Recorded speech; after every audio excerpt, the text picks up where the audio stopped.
Assalamualaikum, brothers and sisters. We have a special guest tonight, all the way from Canada. He's Imam Aarij Anwer. He's here to teach an Al-Kawthar course this Sunday, which is called The Ultimate Reminder, Study of the Qur'an through the life of the Prophet Sallallahu Alaihi Wasallam. So lucky to have him, I guess at Madinah tonight. He's going to talk about this concept of struggle, like what's Quranic advice for struggles. So I'm going to just give a very brief background to Imam Aarij. Basically, he was born in Pakistan, grew up in Canada, and he did his bachelor's degree in Canada. After completing his bachelor's degree, then he went to Egypt, studied Arabic, memorized the Qur'an, and did a bachelor's degree in, I think, BA in Islamic Studies. And he joined Al-Kawthar at the beginning of this year to teach mainly a lot of the Quran studies, Arabic studies, as well as, inshallah, many tafsir courses in the future. So without any further ado, I'll hand over to Imam Aarij. But just before that, I think everyone knows the Isha Salah is at 8:45. The talk will probably finish around 8:15, 8:20, with some time for Q&A. Brothers can ask the questions directly.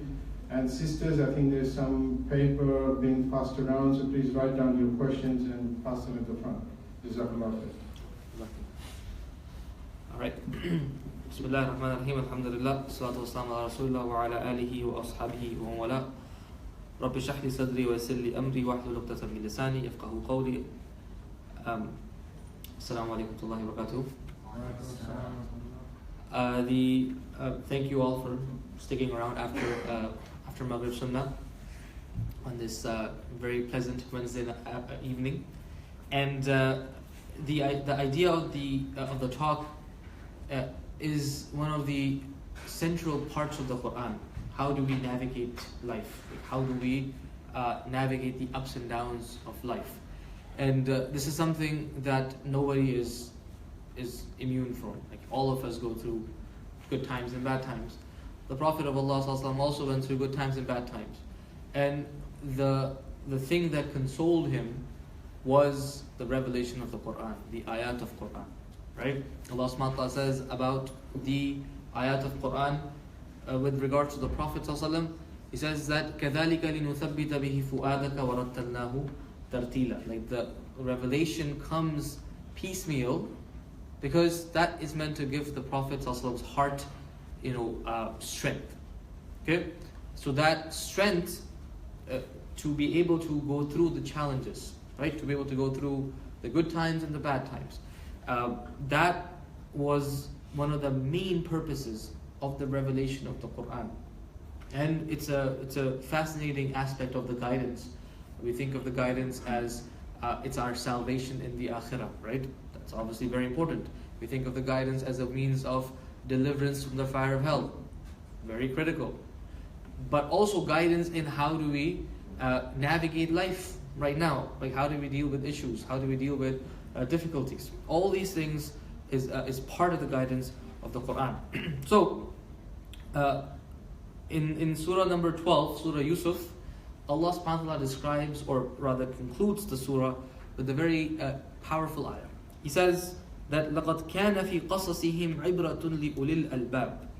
That for sure in the stories of the prophets there is a ibrah for people of understanding. Okay, we'll come to the word ibrah in a minute. مَا كَانَ حَدِيثًا يُفْتَرَى. It's not a statement, it's not speech that is fabricated. The Prophet is not making this up. وَلَكِنْ, in fact, what this is تَصْدِيقَ الَّذِي بَيْنَ يَدَيْهِ وَتَفْصِيلَ كُلِّ شَيْءٍ وَهُدًى وَرَحْمَةً لِقَوْمٍ يُؤْمِنُونَ. It is four things. It is affirmation of what the Prophet, or of previous revelation, right? what previous prophets brought, this Qur'an affirms what's in them. And tafsila kulli shay, it explains everything, right? The foundations, the core of how we live our lives, how we navigate our religion or how we practice our religion, that is from the Qur'an. Number 3, wahudan, it's a guide, wa rahma, and it's a mercy for the people who believe. So the Qur'an, Allah subhanahu wa ta'ala describes that it is a guide, it is a mercy, it is something that explains how we live our lives, it affirms what's in the previous revelations, and a lot of that is done through stories of the prophets, right? لَقَدْ كَانَ فِي قَصَصِهِمْ. And surah number 12, Surah Yusuf, is the story of its prophet? Yusuf alayhi salam. That was a very easy question, right? No marks for that. So this, after mentioning the story of Yusuf alayhi salam, it's a very fitting conclusion to that story. The word ibra refers to, in old Arabic, they would describe like two bodies or two parts of the land being joined by a body of water, right? Like a river or a channel that would join two bodies of land. So they would say abar al-ma, right? That the water is flowing from one part of the land to the other part, right? It connects, the water is the thing that connects the two parts of the land. So ibra, taking guidance from the Qur'an, is not just, or the stories of the prophets, more precisely, it's not just taking them as a historical account, but rather to draw parallels, right? It is to draw parallels between their situation and our situation, between their struggles and our struggles. And when the parallel is drawn, that is when that's when the guidance is attained. So subhanallah, Allah subhanahu wa ta'ala describes the stories of the prophets as a means for us to draw parallels and to be able to navigate our life. We look at the stories of the prophets. They are full of what? They're full of struggles, right? You look at Yusuf alayhi salam. Did he lead an easy life? Of course not, right? He went through a lot of difficulties. In fact, the people who betrayed him were the ones who were supposed to protect him. His brothers, right? They were the ones who were supposed to protect him and love him and mentor him, and they're the ones who ended up betraying him. That is trauma, by the way, that people suffer even today, and they never really get over it. Being betrayed by the one who loves you, or should have loved you and protected you. So he went through that from a very early age, stripped of his freedom, sold into slavery, right? Now, finally he rose up, and now he is accused of what? He's accused of, do you know the story of Yusuf alayhi salam? He's accused of something. Yeah. He's accused of having an affair with the wife of the Aziz, of the minister, right? And then when those accusations are proven false, he still gets put in jail.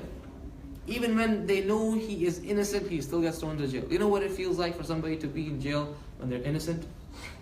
It is absolutely like it incites rage in a person. It just makes you so angry. There's a book I was reading about this person who accepted Islam in Guantanamo Bay, who was one of the guards of Guantanamo Bay. Right? Very interesting. He was a guard, U.S. Army guard, Christian or agnostic. And then through his interactions with the Muslim prisoners, he did what? He accepted Islam and quit his role at Guantanamo. But you read the description of the people who are there without trial, who are held without charges. You see, that is a very difficult thing. Anybody or any story or any case study you read about somebody who is in prison without a legitimate reason, it should make you angry. Because the most essential part of their life, which is their freedom, has been taken away unjustly. So Yusuf alayhi salam in his life has experienced some of the biggest traumas that people experience individually. Being betrayed by those who love you, stripped of your innocence, stripped of your freedom, not accused of a crime that you didn't do, and then still being put into prison while being acquitted. So he went through so much. I don't think all of us combined in their room will go through that much. You see? That's the idea behind the story. that when we read his story, and we read how patient he was, we read how patient his family was, Yaqub alayhi salam, we read how that experience did not make him sour and bitter, looking for revenge. That's what happens to people, right? When they go through a tough experience, what do they become? Bitter old men, Why are they bitter old men? Because, experience and life has jaded them. They just want to stick it to everybody. You know what I mean? So, that they didn't do that to Yusuf alayhi salam. He didn't want revenge against his brothers. He didn't want revenge against people who wronged him, the wife of the Aziz. When it came time for his day in court, he didn't say, put her in prison. He was just like, just proclaim my innocence. Make sure that people know that I'm innocent. Right? And then that's what she said. She's like, قالت الآن حصحص الحق أنا راودته عن نفسه وإنه لمن الصادقين. Today the truth is out. He was innocent. I'm guilty. You see? And then when his brothers came, his brothers were finally realizing that he has the upper hand. He didn't say, alright, I'm going to punish you now. You took away 30 years of my life. I'm going to take away something from you. He's like, لا تثريب عليكم اليوم. Today I have nothing for you. Nothing against you. يغفر الله لكم. I have forgiven you. May Allah forgive you as well. Right? To harbor none of that bitterness in your heart, that is an incredible lesson. Now imagine a person is going through that difficulty, similar situation. Maybe you are robbed of something that is rightfully yours. Maybe you feel betrayed by people, right? Maybe there's an accusation made against you that is completely false. Maybe people are questioning your character for no good reason. A bunch of things could happen. Does that make us bitter people? Should that make us bitter people? No, because that's not the guidance of the Qur'an. The guidance of the Qur'an is telling us we have to be people who are forgiving. We have to be people who take all of this in our stride and understand that this is Allah subhanahu wa ta'ala's test for us. And this is a way of Allah raising our ranks in Jannah.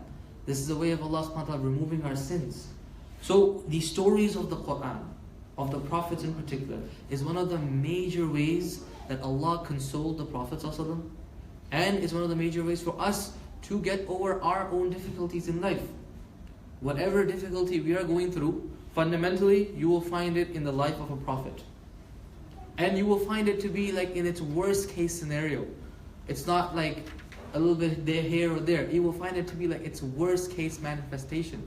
So when we see that, that allows us to take heart, and allows us to move on, and allows us to act, if not exactly like a prophet, but act in a similar way, act inspired by the prophets.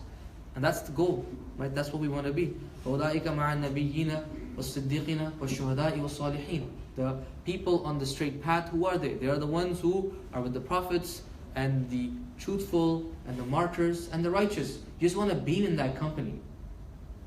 You just want to be part of that company. You want to be inspired by them, and you want to try to emulate them as much as you can. So our behavior is managed, or is informed by the stories of the prophets. That's one of the biggest ways we navigate difficulties. Another very important way we understand difficulty and navigate it is understanding the nature of it. And this is one of the things the Qur'an talks about, that وَلَنَبْلُوَنَّكُمْ بِشَيْءٍ مِنَ الْخَوْفِ وَالْجُوعِ وَنَقْصٍ مِنَ الْأَمْوَالِ وَالْأَنفُسِ وَالثَّمَرَاتِ وَبَشِّرِ الصَّابِرِينَ. This is ayah number 155 in surah number 2.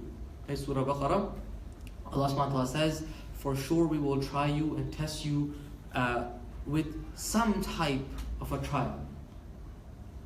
Some type of trial that could be a type of fear that a person will experience, or a type of hunger, meaning you are starved of food, or you are robbed of your security.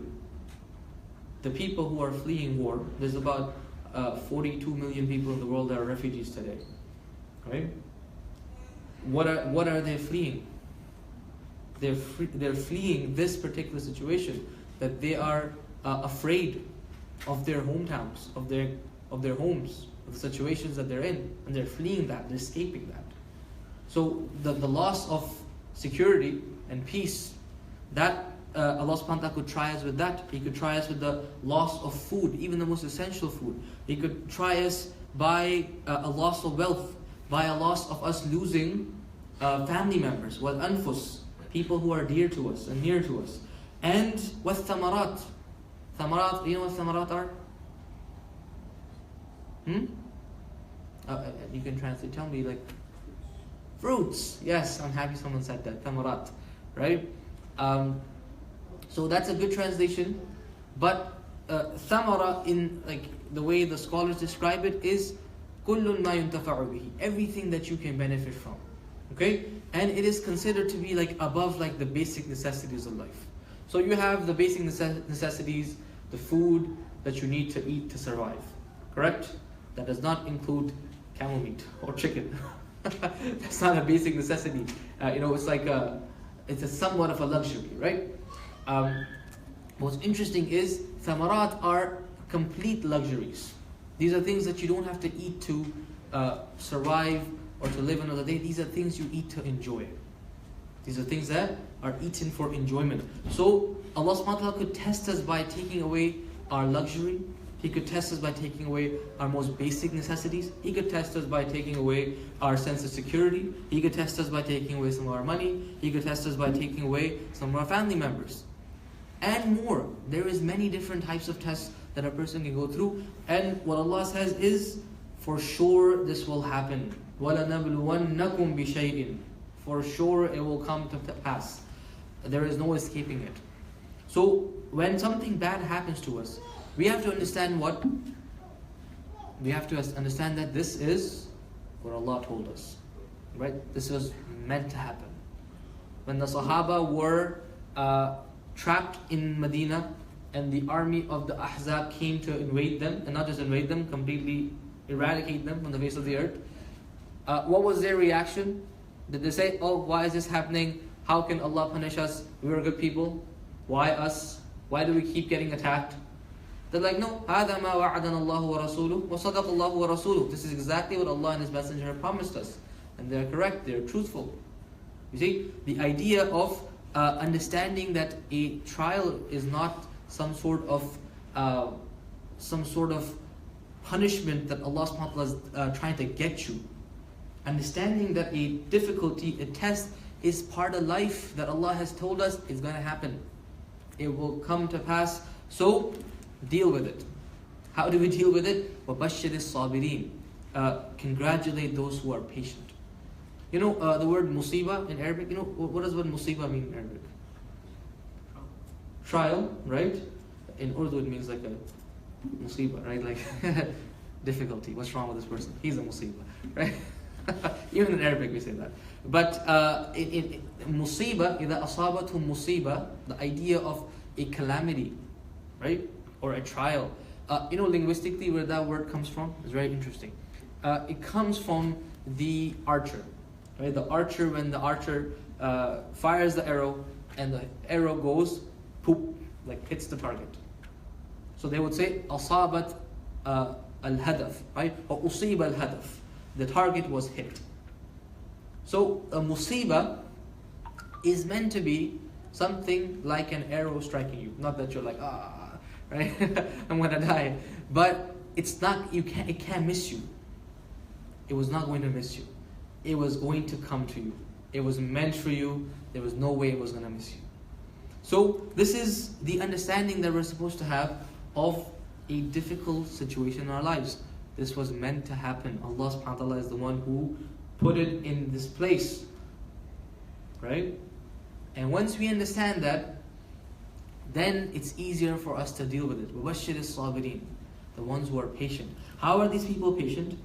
الَّذِينَ إِذَا أَصَابَتْهُمْ مُصِيبَةٌ. The ones who, when they are struck by an affliction, right, the arrow of that affliction strikes them, then what do they say? They say, why me? Oh God, why is this evil in this world? I was a good person, how come this happened to me? Is that what they're saying?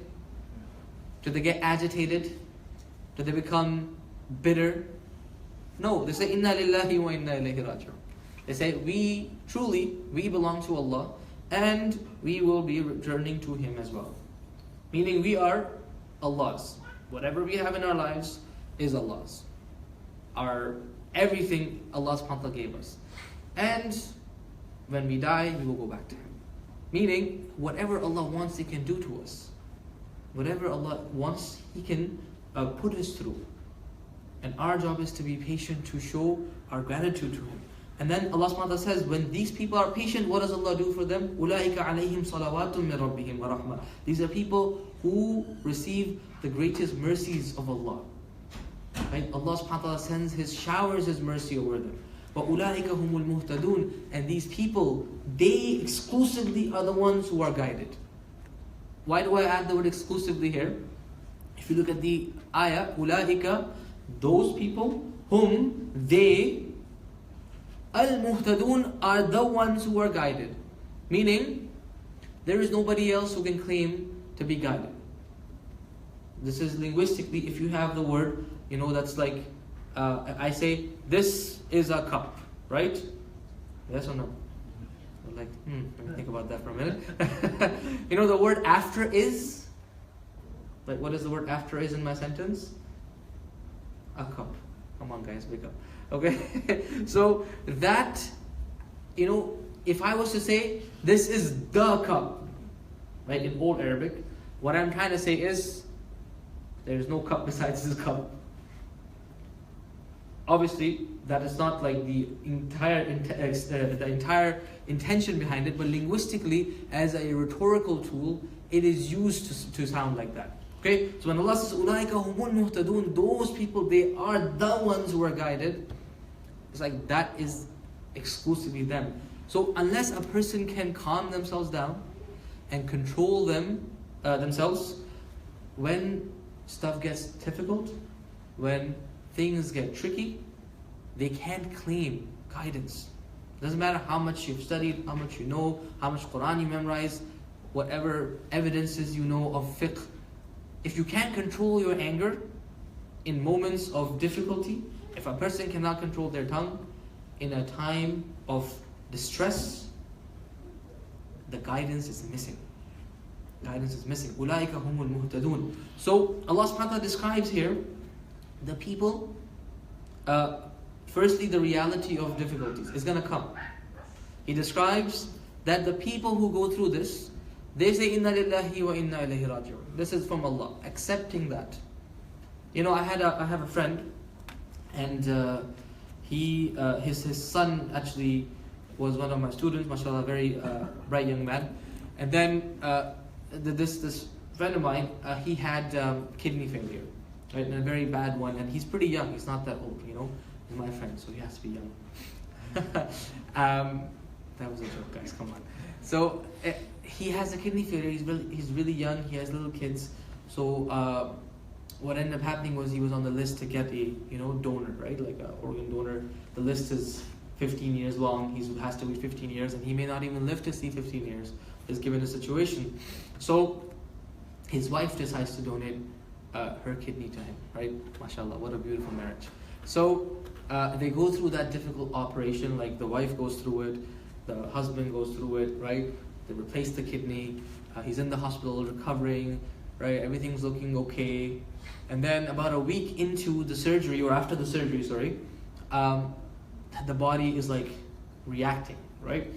And because it's a foreign object, the body thinks it's something that has to be attacked, right? It's a foreign object.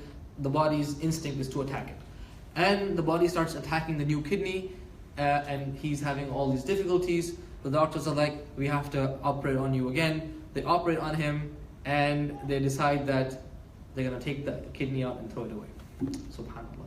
And now he's left with, his wife has one kidney left now, and he's back to his square one basically.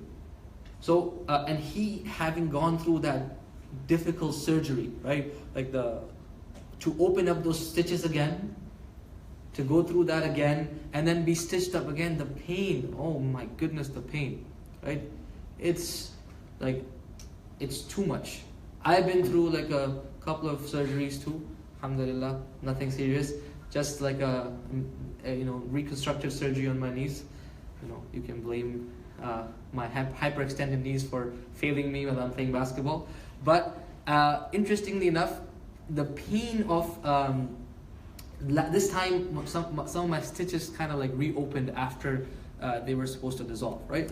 And it's like this small patch. That's all there is, like in my thigh, right? So it's like a really small patch, and I was so bothered by it. I had to go to the doctor. I can't sleep. He's giving me antibiotics and this, that, and the other. It was a terrible week, right? Because my stomach was upset.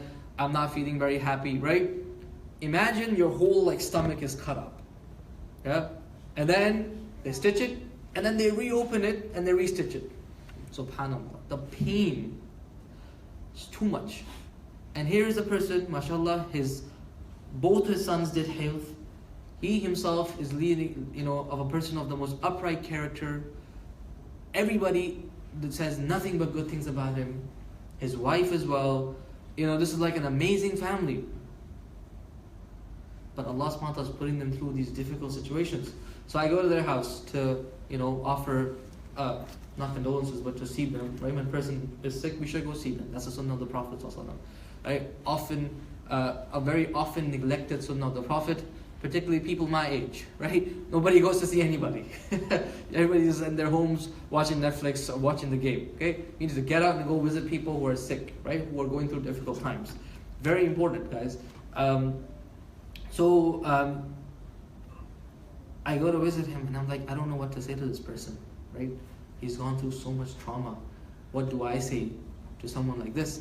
So his wife is there, he's there, and all they're saying is Alhamdulillah, everything's okay, Alhamdulillah, we're fine, and Allah subhanahu wa ta'ala is so merciful and so kind to us. And I'm like, man, this is amazing. Look at these people. They're going through so much difficulty. Right? And all they can say is Alhamdulillah, Allah subhanahu wa ta'ala is taking care of us and we're fine now, we'll be better later. And then his wife says something amazing. She's like, Brother Aarij, this kidney of mine was given to me by Allah. It was with me for this many years, and then Allah subhanahu wa ta'ala has decided to take it from me.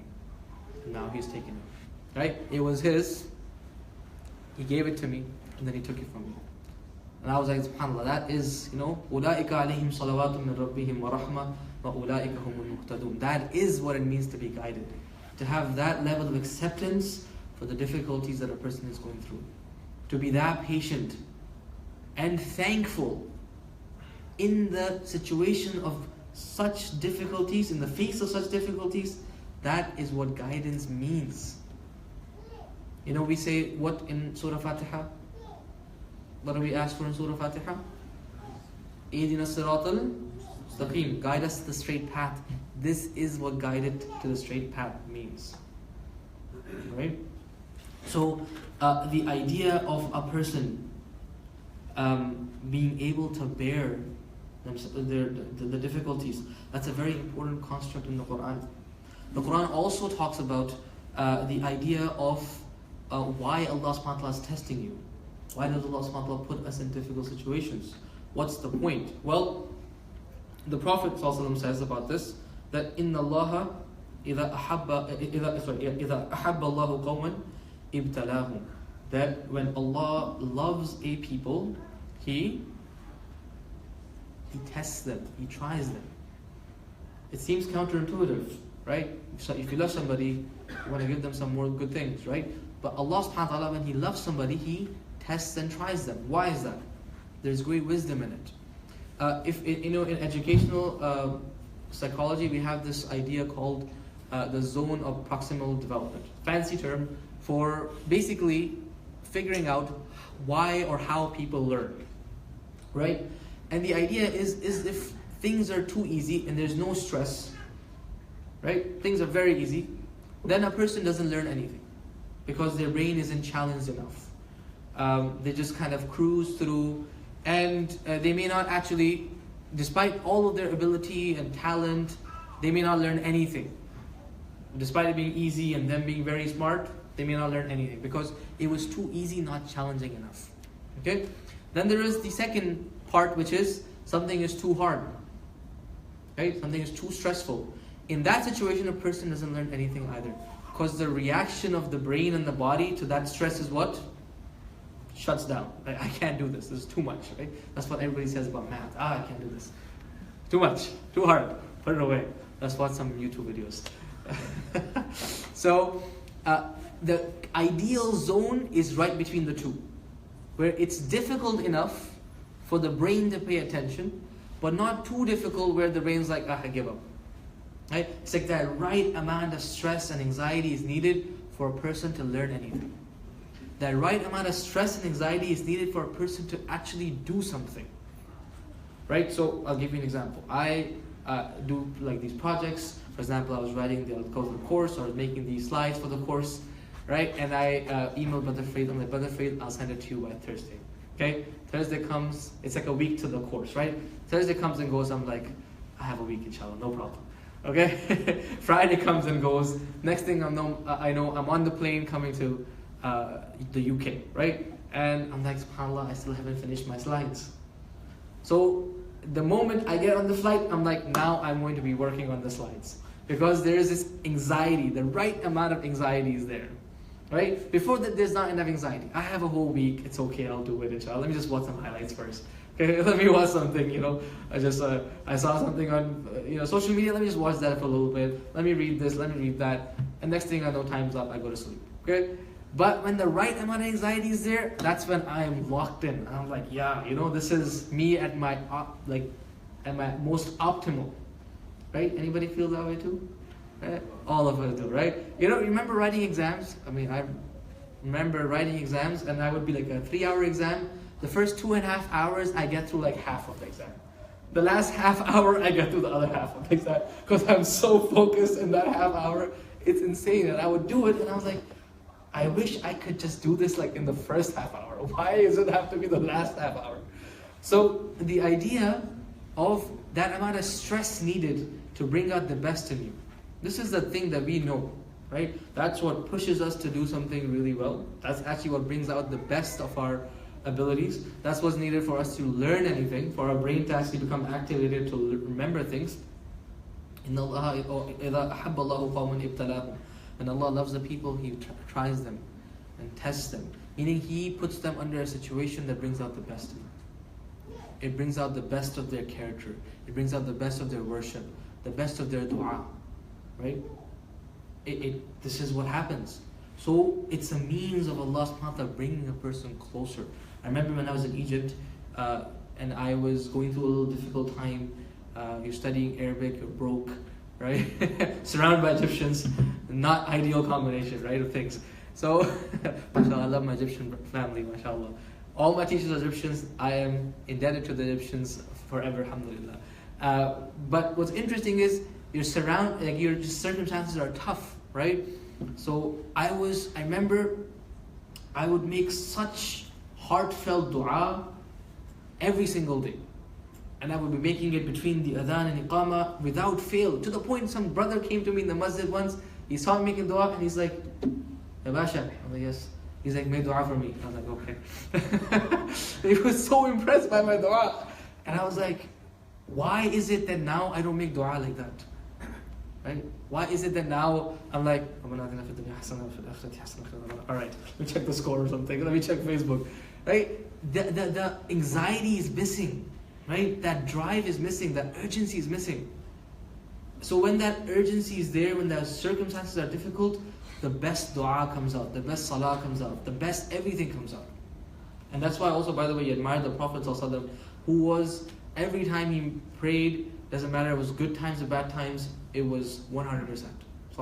Right? His du'as, his ibadah, it wasn't affected by his situation. The quality did not go down because things were easy.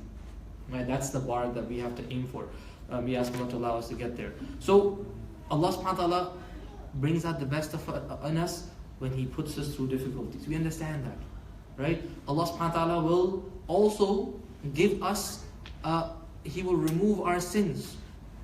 Right? The Prophet ﷺ said that whenever a person is struck with a calamity, even a little thorn that pricks them, even that takes away their sins.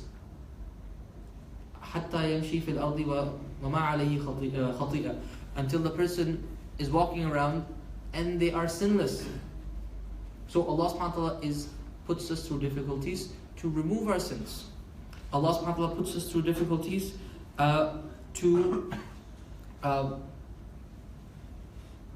to also reward us, right, and increase our levels of Jannah. In the Qur'an, Allah says, إِنَّمَا يُوَفَّ الصَّابِرُونَ أَجْرَهُمْ بِغَيْرِ حِسَابٍ. Allah subhanahu wa ta'ala rewards the people who are patient without any record. Think about this. If we were praying, right, how long is our prayer? Like 2 minutes, right? إِنَّا أَعْطَيْنَاكَ الْكَوْثَرَ قُلْ هُوَ اللَّهُ أَحَدٌ. Right? But generally, you do it well, you read some surah, you're like not rushing through it. It's probably like 7 minutes, yeah? Yes or no? Like a Maghrib Salah is like 7 minutes. Fajr is definitely 2 minutes because you have to go back to sleep. Isha is probably like 10 minutes or something, right?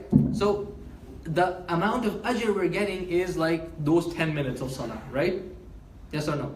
After you say salam, sure you read some azkar, but the moment you finish, your good deeds stop, right? Yes or no? I'm excluding like things such as walking to the masjid or driving to the masjid, driving back, all that stuff I'm excluding for a minute, right? The moment you stop a good deed, your ajr stops. When a person is patient, they are patient like at every moment, at every second, right?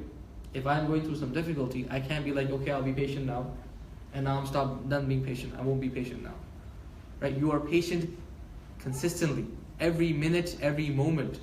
So every minute, every moment, the person is being rewarded. Their counter of good deeds is going up.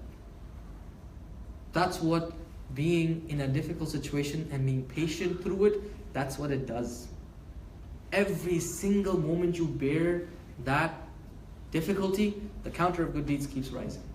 So another reason why Allah subhanahu wa ta'ala puts us through difficulties, one is to bring out the best in us, one is to forgive our sins, but one is to maybe elevate us to a point in Jannah that perhaps we were not getting to because we didn't have enough good deeds.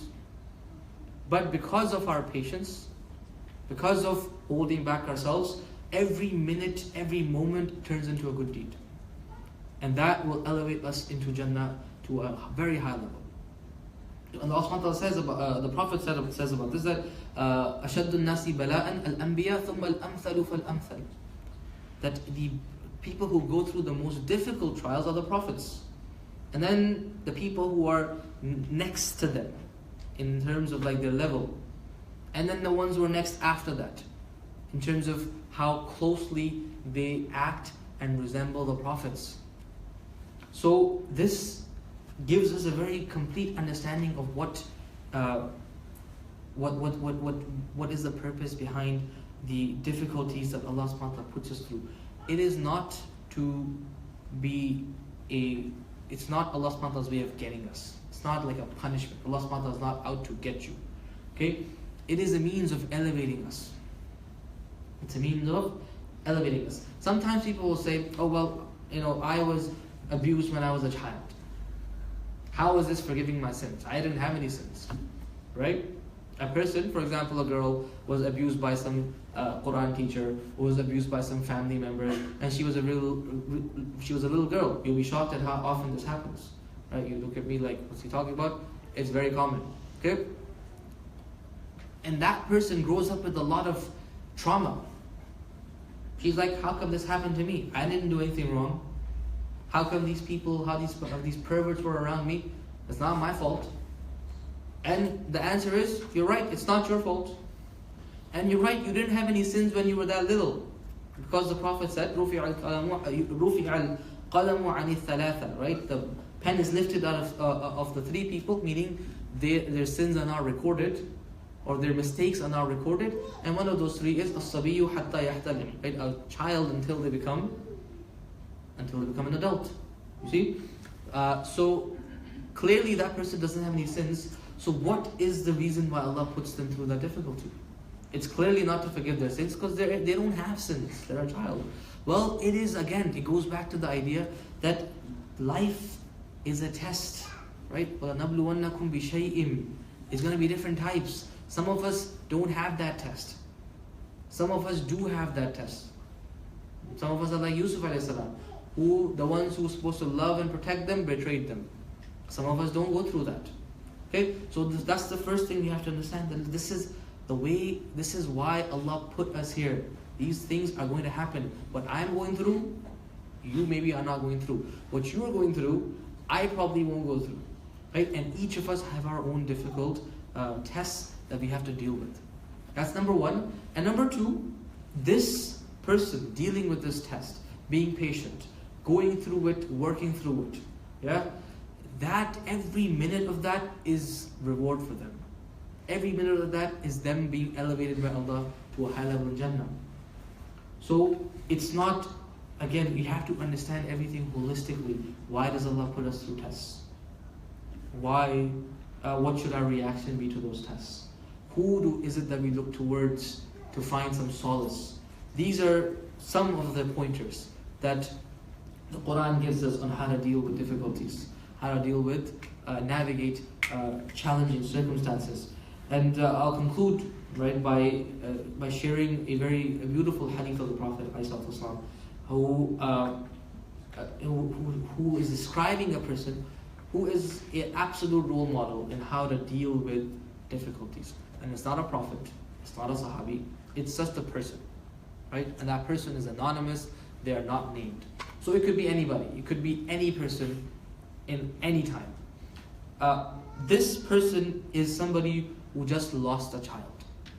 I don't think there's a bigger difficulty that you can go through, particularly losing a little child.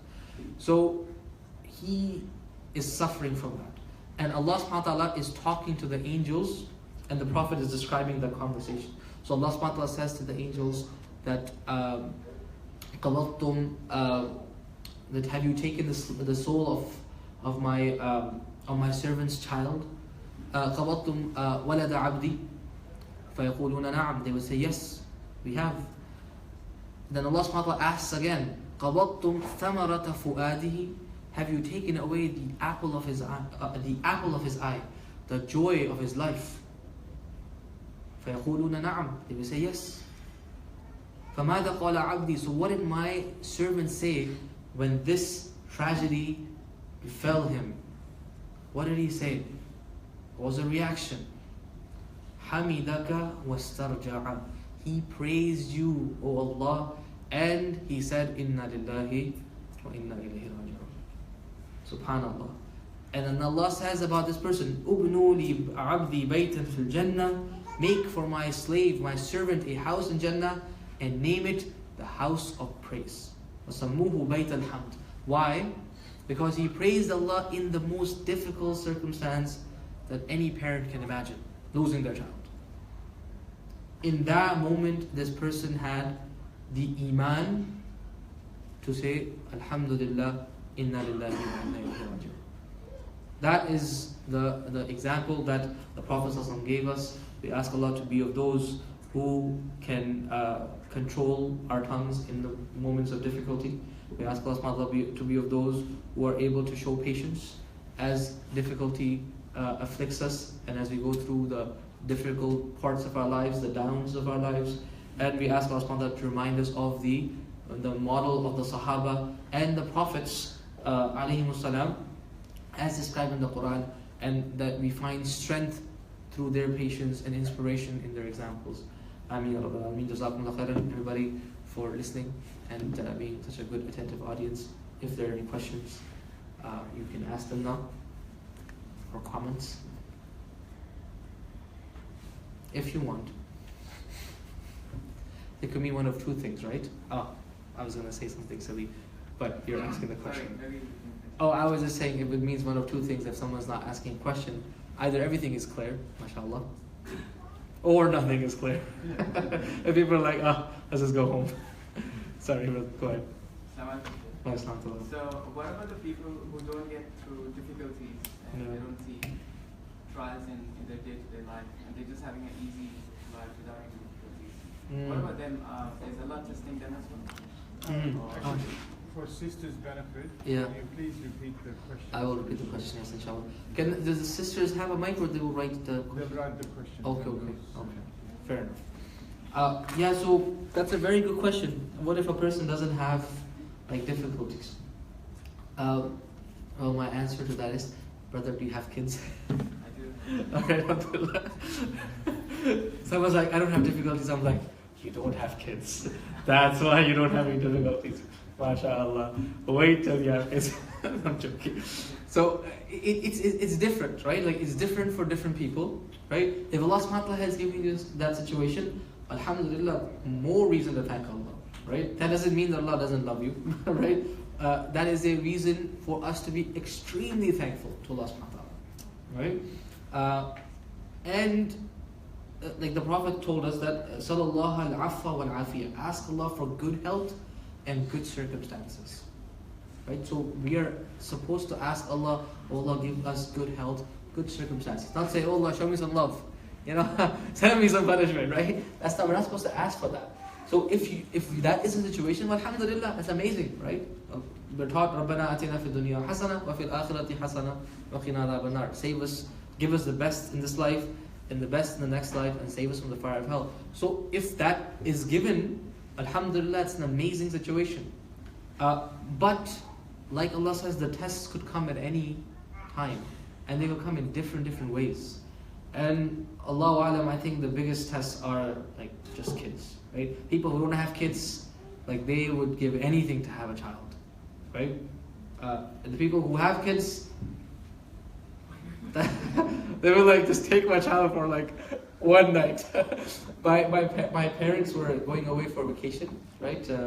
So I have little kids and they're all like, mashallah, very interesting. So they help out a lot, my parents, right? So my cousin was like, oh, you guys need any help? Let us know. I was like, yeah, come by at night and scratch my daughter because she has eczema, right? That's really good help. Come by. He was like, nah, thanks, man. So, subhanAllah, we all have difficulties we go through, right?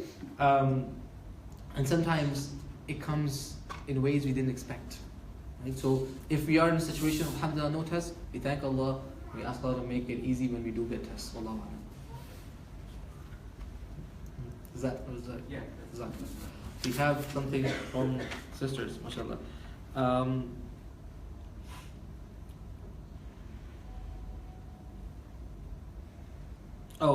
Very, very nice question. Can you please clarify what you mean by one only has guidance if they are patient during difficulty? Is being guided different to being a believer? I didn't quite grasp this point. Okay, so if a person says La ilaha illallah Muhammad Rasulullah, they're a Muslim, right? They mean it, and then they could be like a terrible person, but they still have their Islam, right? And a person could be praying on and off, whatever. Like everybody has the different levels. So that is anybody who says La ilaha illallah becomes a Muslim, right? That's it, and that's the end of it. That's how you become a believer. But how do you act like a believer, right? The idea of attaining guidance that we are asking Allah again and again for in Surah Fatiha. What is that behavior that reflects guidance? Right? You can be a believer and not act like a believer. Okay, that doesn't disqualify you from being a believer. You're still a believer, but you're not acting like it. You have to up your game, right? What is that place where a person can get, and now they are in the realm of I'm acting like a believer needs to act like. I'm acting according to the guidance. That is what the ayah is describing. أُولَٰئِكَ هُمُ الْمُهْتَدُونَ. They are the ones who are guided, the way they preserve, the way they hold themselves back in the moments of difficulty. Right? That is what I was referring to. Sister, if that's not there, I guess you can follow up some way, inshallah. Maybe you send me another link or something. Or you can ask me afterwards, either way. But that's the idea. You can be a believer, not acting like a believer. Right? But the ideal behavior is as described in the ayah. Wallahu a'lam.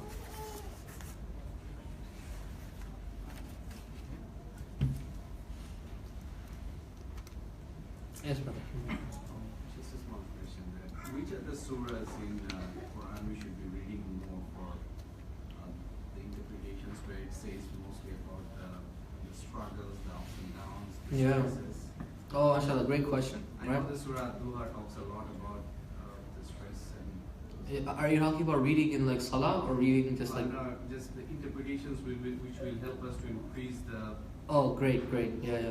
So, a great question, right? The question is, what surahs do we read to kind of find, solace, in the Quran, right? So, I would recommend, right, and the Prophet ﷺ also has narrations around this, that we read a Meccan era surahs, right, that have stories of the Prophets. For example, Surah number 12, Surah Yusuf, Surah number 11, Surah Hud, right? Surah number 14, which is has a story of Ibrahim alayhi salam. Surah 15, Surah Hijr has stories of a bunch of prophets, and then you can spot it pretty easily, right? You can read like all of the Quran. That's great too, alhamdulillah.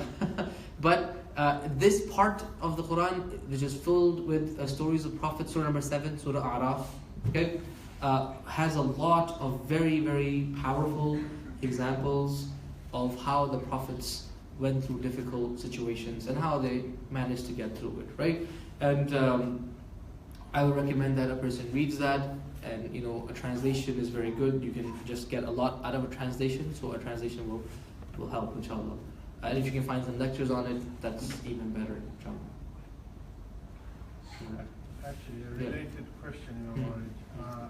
You're doing the Ultimate Reminder course this weekend, right? Can you tell us what you will cover in that course? Because this question actually relates to the content, part of the course, as I've seen it. So for everyone's benefit.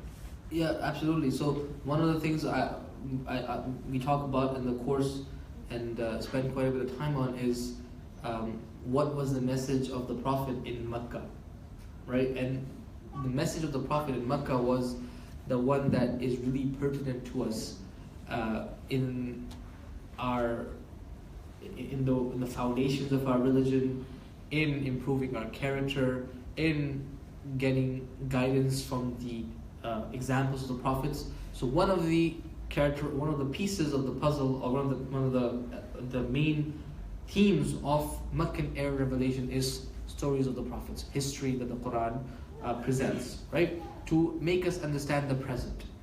So that is something that is very important. In the course, we go through like one of the surahs as a case study, not the entire surah, because then you will be there for a long time. But portions of it, just to show how Allah subhanahu wa ta'ala mentions the stories of the prophets and how we learn stuff from that, right? So we talk about that in the course, alhamdulillah, quite a bit. So come out and check it out yourself, inshallah.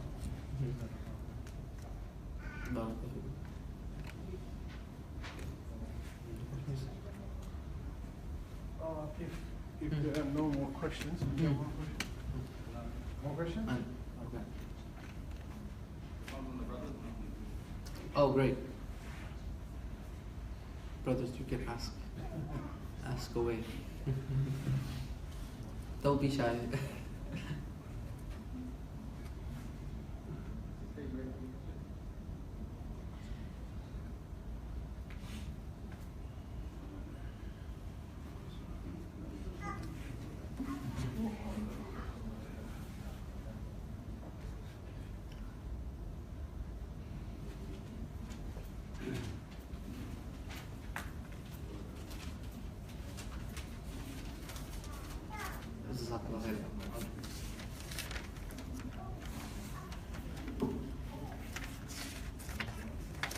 Not simple.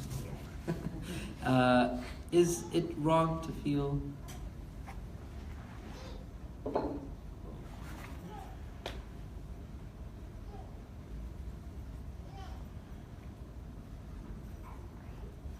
subhanAllah, very deep question. Is it wrong to feel that we do not deserve to be tested with such a test? Okay, and the sister writes a couple examples that, for example, a person has one child and then Allah takes that child away. So we feel that that shouldn't have happened to us, right? Or daughters or sons-in-law who are not treating our children as they should, and we as parents can't accept that our children are mistreated, right? So that's a very difficult test, right? That's a very, very difficult test where you see losing a child, like you mentioned, is already just as hard as it gets, right? And then seeing your children going through like difficult situations where you can't do anything. Like I have a daughter, she's 5 years old, right? Sometimes like I think it was so some kid was picking on her, right, in school. So subhanallah, my wife's telling me about it, right? And I'm like, who's the child? I want to know him. Alright, and she's like, what are you gonna do to him? He's a kid. I'm like, I'm not doing anything, but just there's like a fatherly instinct that comes up. I feel like I want to beat this child up, right? Of course, I didn't do any of that. I do not condone any violence, right? But that instinct is there. You want to protect your kids, right? Just that's like your first reaction to anything. Subhanallah. In a situation where it's a person that they have married and they are not treating them very well, is all as bad as difficult as it gets. So we shouldn't feel that we don't deserve that, right? That's that way of looking at things is saying that Allah, or implying that Allah is being unjust to us, right? If you think about it deeply, I don't deserve this to be happening to me, like something that Allah subhanahu wa ta'ala has put us in. That kind of is saying Allah subhanahu wa ta'ala was wrong in putting me in this situation.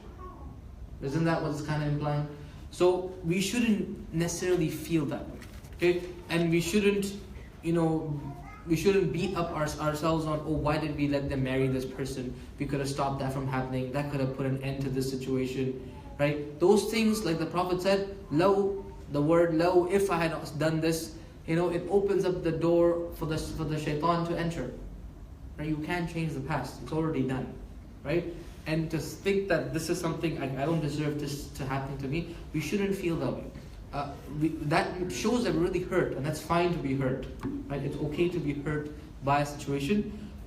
What I think we should rather look for is lots of dua, right? Dua for our own hearts, and dua for the situation that we find our kids to be in, or whatever situation we find ourselves to be in. And then again, understanding that this is, Allah subhanahu wa ta'ala is doing this. He has a plan behind it. He is raising our level in Jannah. He's going to bring us something good from it. That understanding is there. Now, by the way, if there is actual harm or abuse, like a son-in-law is abusing a person's daughter, right? Or vice versa, or mostly it's the husband would be like, harming physically or emotionally the girl, then the parents have all the right to step in and say this marriage should end, right? Or they should, that part, we don't just forgive and overlook, it's okay, right? If it is abuse or any harm, we do not turn a blind eye to that, right? If it is annoyances, if it's just annoying habits, right? That's a different situation. But any type of harm or hurt, that is not something to just say, inshallah, Allah will forgive. Allah is testing us. Because the Prophet said, La darara wa la dirar. There is no harm that's lasting, that can be accepted at all.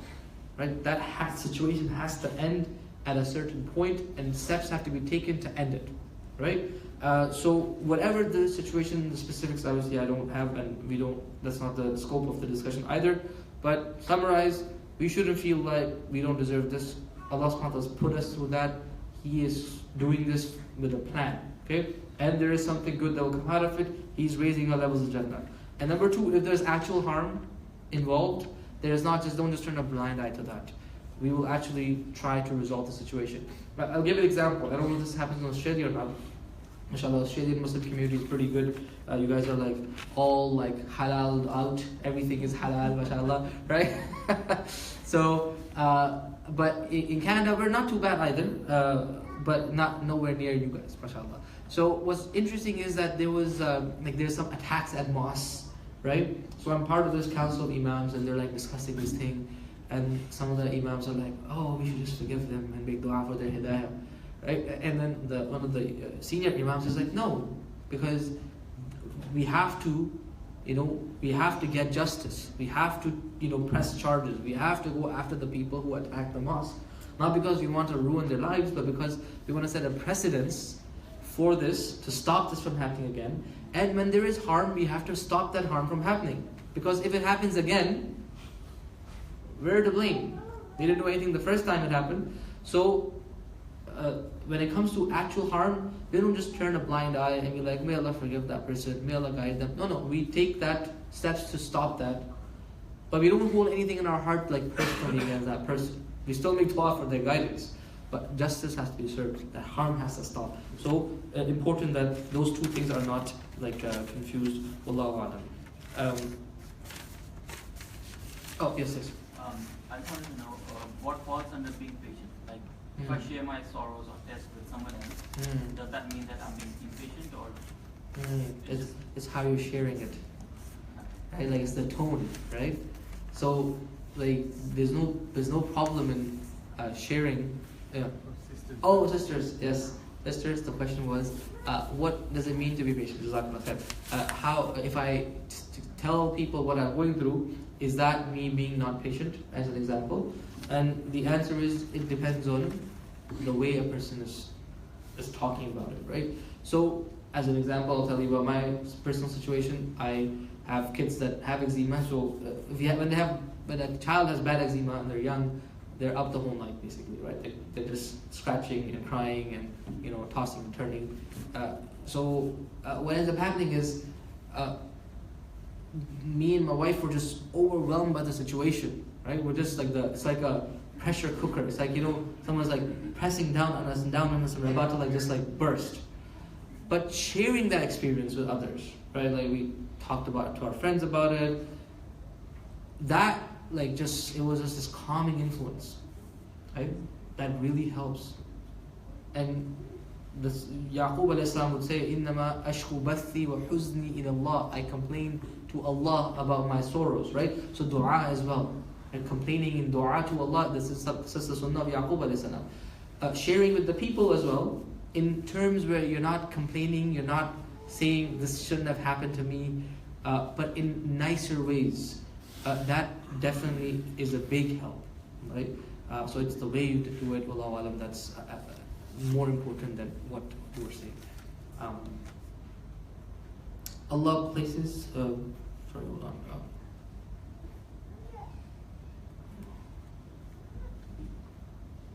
very nice.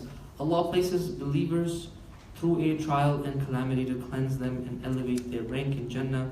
So what is the purpose of placing a non-believer through the same if their fate is known? Jazaks. Okay. So, wayaks. So firstly, their fate is not known.